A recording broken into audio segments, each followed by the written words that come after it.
Hi guys, welcome back. I'm super excited because last week I posted my very first video, which was the BookTube newbie tag. It was kind of my way to introduce myself to the community and also my way to figure out if I actually like the whole process of like editing and recording and whatnot. And though it's a lot more work than I thought, I actually had a lot of fun. So that's why I'm back, I guess. So yeah, this is actually going to be the very first video where I'm talking about a book and I'm super excited, and let's get it started.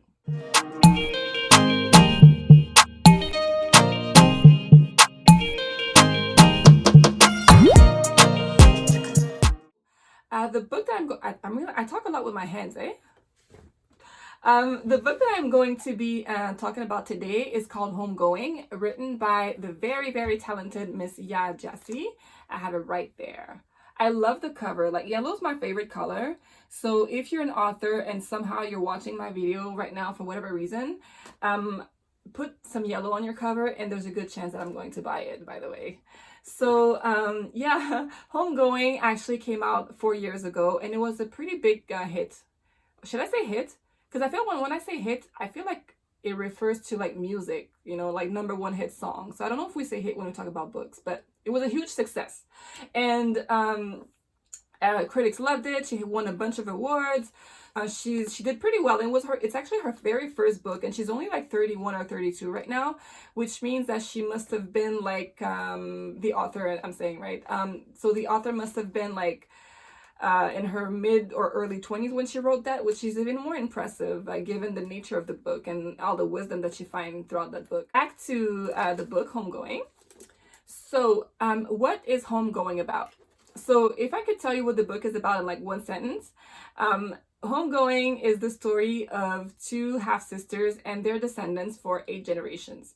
The book starts off in Ghana in the 18th century, and two half-sisters who don't know about each other are in different villages and they will live very different lives, right? So one will be taken by slave traders and will be brought to the Cape Coast Castle, where she will be imprisoned there before being shipped to the United States to like be sold as a slave.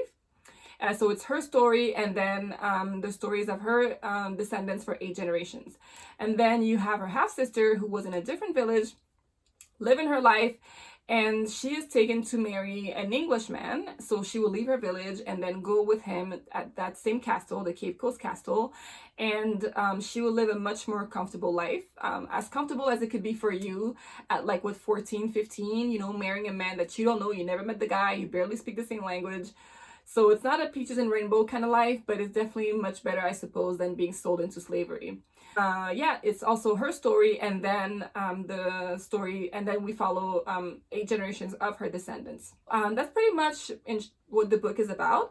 I really, really love that book. It was a beautiful read, and I definitely recommend it. The way that the book is structured is that each chapter is focused on one character. And a page or two within the chapter, you kind of figure out like which sister they descend from. As you move along with each chapter, you move to the next generation. And what I really liked about the book is that it kind of felt like a bunch of short stories that are nicely put together, and one nicely goes into the next, you know. I thought it was a very well put together book, a very well thought out novel, because I think that you don't just come up with something like that out of nowhere. I'm pretty sure like it required a lot of work for that author, and I thought it was pretty genius. So I really, really enjoyed that. But the thing is that as I was reading along, so by the time I was at chapter like maybe 4 or 5, and I figured out like, you know, the rhythm of the book, I started like taking notes to kind of remember like who is the descendant of who. But stupid me forgot that at the very beginning of the book, there is a family tree for you to kind of keep track. So don't be like me. If you want to read the book, don't ignore that, or just go back to it if you're confused, because it'll save you some time. That being said, it's well written that I'm pretty sure like you don't even need to write notes. It's just me who's kind of a bit slow sometimes. And also it's not a book that I read like in one shot. So and I tend to read like a bunch of books at the same time too. So, you know, it was kind of my way to kind of keep track. So don't worry, the book is really well written. It's not confusing, but if you are reading it, just don't ignore the family tree. That's definitely going to help you. To be very honest with you, I didn't find that many faults in the book because I really loved it. I believe that I mean, we're pretty much at the end of 2020. So I think it's my favorite book of the year. Unless I read something like completely amazing. But no, I think that's my favorite book of the year. I checked out like Goodreads and I looked at the worst reviews to kind of see maybe there's something that I didn't see. I was really curious to see like what it was that some people might not have liked about the book, right? And I really feel like there are people out there who release like their anger and frustrations about life on Goodreads, because some of the worst reviews are like a bit crazy to me, you know? Like, you know, that was the worst book I've ever read in my life. And it's like, relax, dude. There's no way that this is the worst book you've ever read. Like, you might not like it, and that's fine, but there's no way that this is the worst book. So if you ignore like the crazy like reviews, and you get to some of the like more realistic criticism that some people had, I can kind of understand. So some of the criticism that people had was that the book was too short. And it's true that it's not a very long book. So the book is about 300 pages. And though it is written like pretty small, it's still, you know, it's not a very long book. And I didn't mind, because even though it's a short book, there's a lot of thought-provoking lines or paragraphs.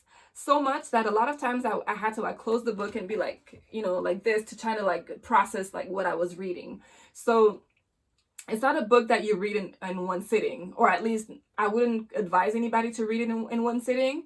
I don't think you can enjoy it as much, in my opinion, if you read something like that so quick, you know? Because it's actually one of those books that I will definitely reread again, because there are things that I most likely have missed. So yeah, I compare the way that I enjoyed that book, I compare it to like the way that you drink a really nice glass of wine, you know? Like, unless you're crazy, you know, you don't like drink a glass of wine like one shot. You know, you take your time, you sip, you enjoy, it's a vibe. So that's kind of how I read that book. So yeah, I mean, if you drink your glass of wine one shot, by the way, I mean, I am judging you, but to each their own, right? But I have to say though that I wish that the last two chapters were a little bit longer, because the last two chapters we meet the latest descendants of each of the sisters, and I wish we spent more time with them and got to know them a little bit better. So, you know, we could have like not a different ending, but you know, I just wish we had more of them. Some people had issues with the ending, which I can kind of get, but I still think it was a nice ending personally. So I don't want to say it, obviously, because I don't want to ruin the whole thing for you.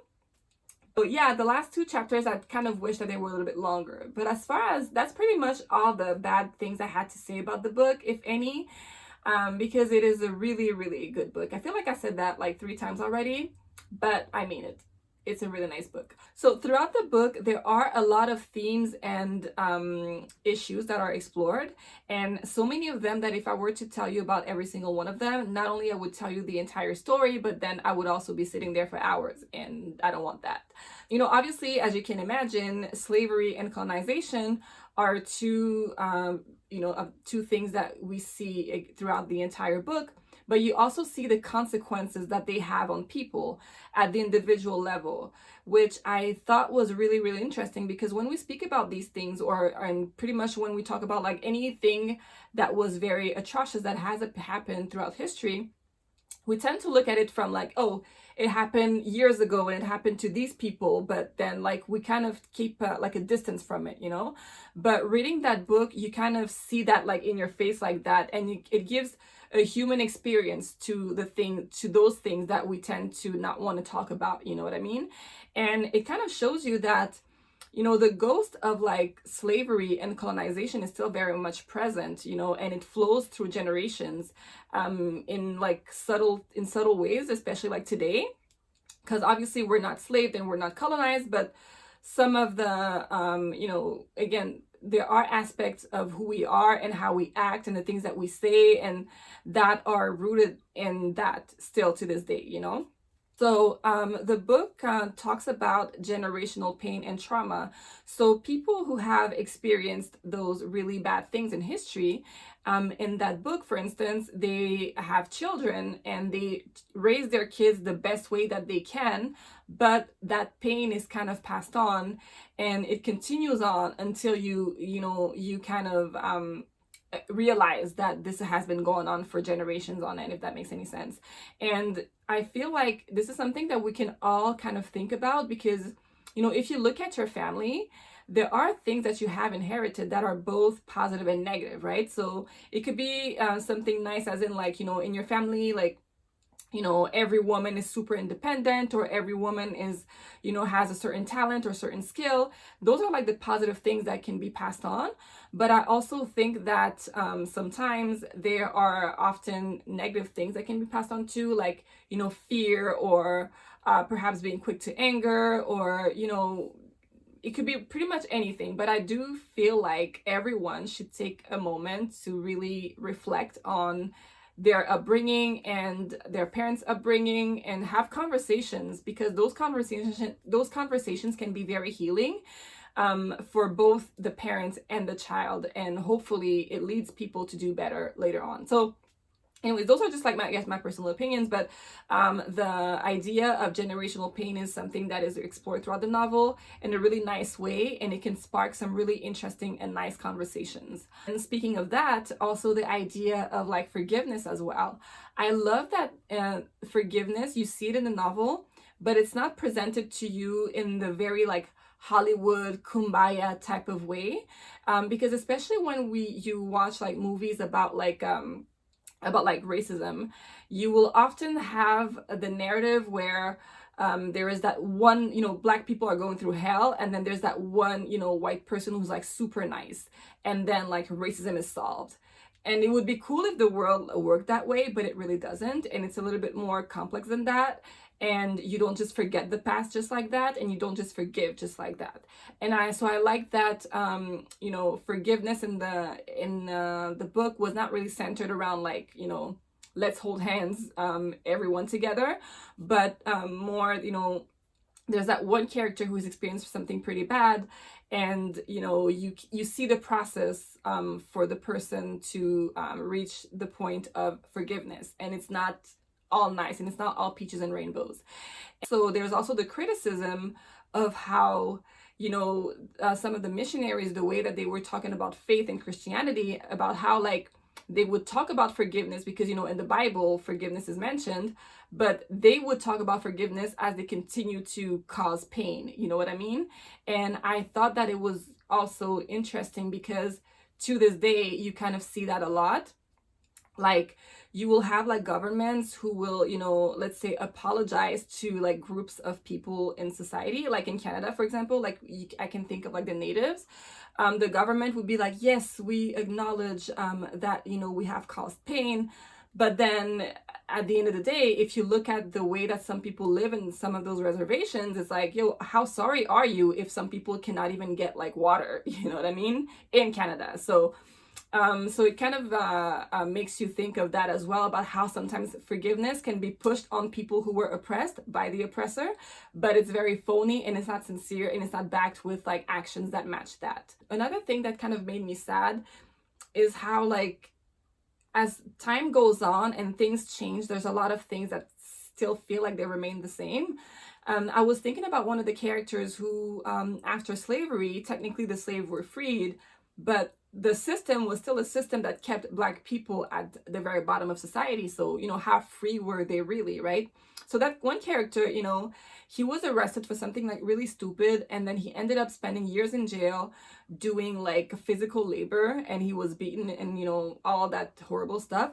So it's like, it's just a new form of slavery. And to this day, I think if you look at the prison system in the United States, you could argue that, you know, this is modern day slavery still. And I think the last theme that I kind of want to talk about a little bit is one that I found super interesting, which is the idea of identity and how it flows and changes across generations.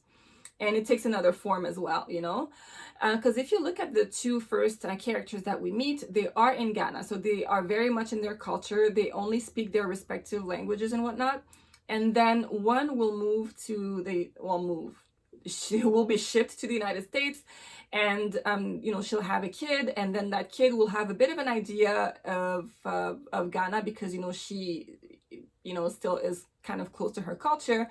But as you move on to the generations, to, you know, when you get to like her descendant that's like in the present day United States, that character like barely knows anything about Ghana anymore in the way that her ancestor did. But so the identity of that character is not the same. It takes a new form. It's a new identity, which I think it's kind of sad in a way, because you know, it's not like they make the choice to cut their ties with Ghana, but it was kind of forced on them, and then like something else was created. So it's kind of sad but beautiful at the same time, you know, because African Americans, they have their own culture and their own identity that I think is worthy of respect as well, just as worthy of respect as, you know, me being of Congolese background, you know. And it kind of makes you like look at all the Black people who ended up in different spaces in the world, like, you know, Haitians, Jamaicans, you know, anybody in the islands or South America. It kind of made me think about how, like, at first, you know, they probably had a completely different identity, and then now they are something else.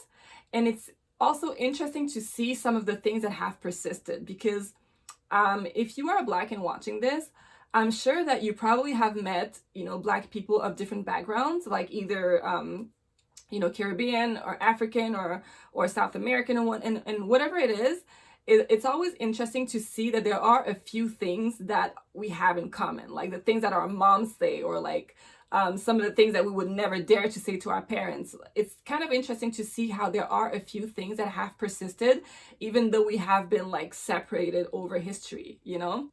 But at the same time, it kind of made me think of my own lineage, right? Because I am the very first person, I am the very first generation in my family that is born outside of Africa. And, you know, I was kind of thinking about, like, you know, how I would love for my kids to have an understanding of Congo. And it means that it made me realize that I should make efforts to make sure that I can pass on certain things to my kids. So that book is very interesting, and I really encourage you to read it.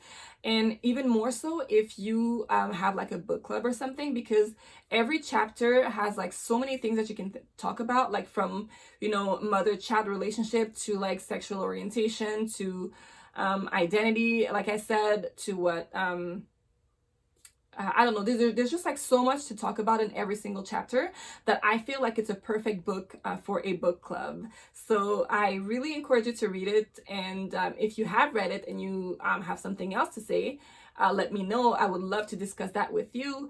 So that's pretty much it for the video, I think, because I feel like I've been talking for a while and I'm going to have to chop like a bunch of things when I edit.